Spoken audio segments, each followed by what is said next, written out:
प्यारा सजा है दरबार भवानी, प्यारा सजा है दरबार भवानी।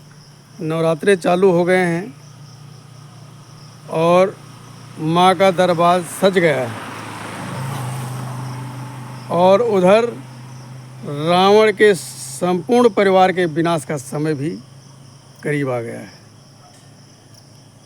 अब ये राम और रावण का युद्ध चालू हो जाएगा। हालांकि विजयदशमी वाले दिन रावण का संहार हो जाता है, रावण मारा जाता है भगवान राम के हाथों, लेकिन जो रावण हमारे बीच बैठा है वो साला मरता ही नहीं भाई। जो हमारे अंदर रावण बैठा हुआ है उसको मारने के लिए भगवान श्री राम नहीं आएंगे।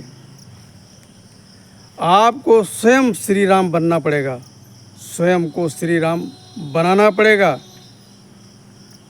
तब जाकर के जो आपके अंदर रावण बैठा हुआ है वो मरेगा। लेकिन उसके बारे में कोई सोचता ही नहीं। हम दुनिया भर को उपदेश देते फिर रहे हैं, वो ऐसा कर रहा, वो वैसा कर रहा, वो यहाँ कर रहा, वो यहाँ वहाँ कर रहा। अरे तुम क्या कर रहे हो? कभी अपने बारे में सोचा? नहीं सोचा। तुम्हें अपने बारे में सोचने की फुर्सत ही नहीं है। अपने बारे में विचार करो, अपने बारे में विचार करो। अगर आपने अपने अंदर के रावण को मार दिया, ये रामराज क्यों नहीं बन पा रहा है? इसीलिए नहीं बन पा रहा है क्योंकि हम सबके भीतर रावण बैठा हुआ है। वो क्यों चाहेगा राम राज्य बने भाई?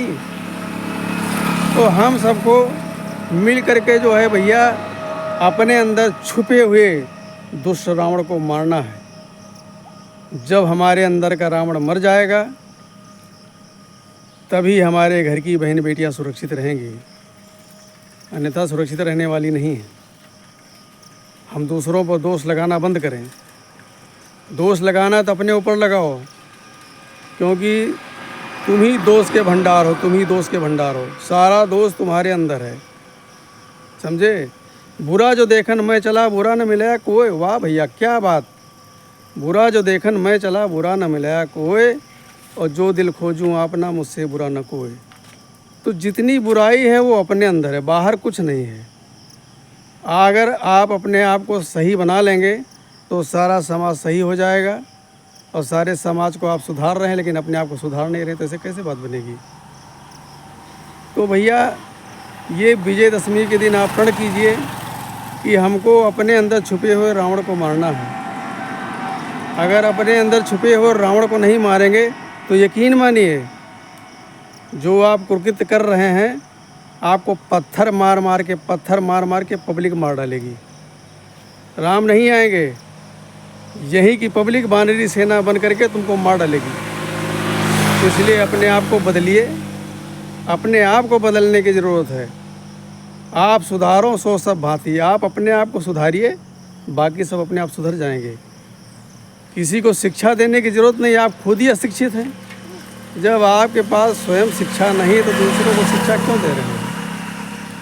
तुम्हें शिक्षा देने का कोई अधिकार नहीं है। इसलिए पहले अपने आप को सुधारिए, उसके बाद दूसरों के बारे में सोचिए।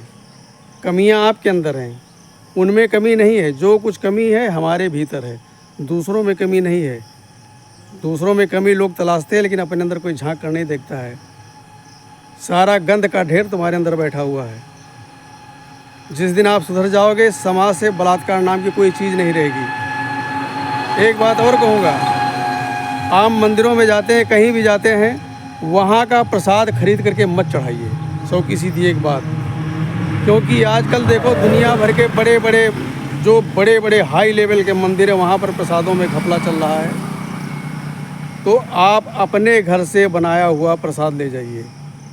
जब हम छोटे छोटे होते थे, हमारी माता जी क्या करती थी, गेहूं को धुल लिया और उसको कढ़ाई में भून करके उसमें गुड़ मिला करके वही ले जाती थी, मंदिरों में चढ़ा करके वही प्रसाद बांट देती थी।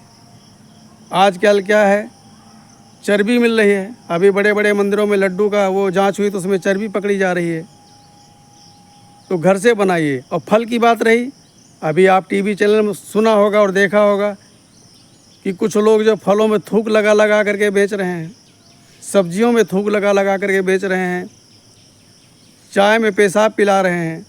तो भैया शुद्ध रहना है तो शुद्ध तो अपने घर का ही मिलेगा, बाहर कुछ शुद्ध नहीं है। अगर बाहर आप कुछ खा पी रहे हैं तो सोचे कि हम बहुत शुद्ध चीज़ खा रहे हैं, तो आप शुद्ध चीज़ नहीं खा रहे हैं, गंदी खा रहे हैं। तो आप अपने घर से प्रसाद ले जाइए बना करके, घर का बनाया हुआ हलवा बना कर ले जाइए, वो मंदिरों में भगवान को भोग लगाइए और कुछ भी ना लगाइए। भगवान केवल भाव के भूखे हैं, ना कि आपके प्रसाद के भूखे हैं। भगवान कोई प्रसाद नहीं खाते हैं, वो आपके अंदर का भाव खाते हैं। आप किस भाव से आप मंदिर में गए हैं,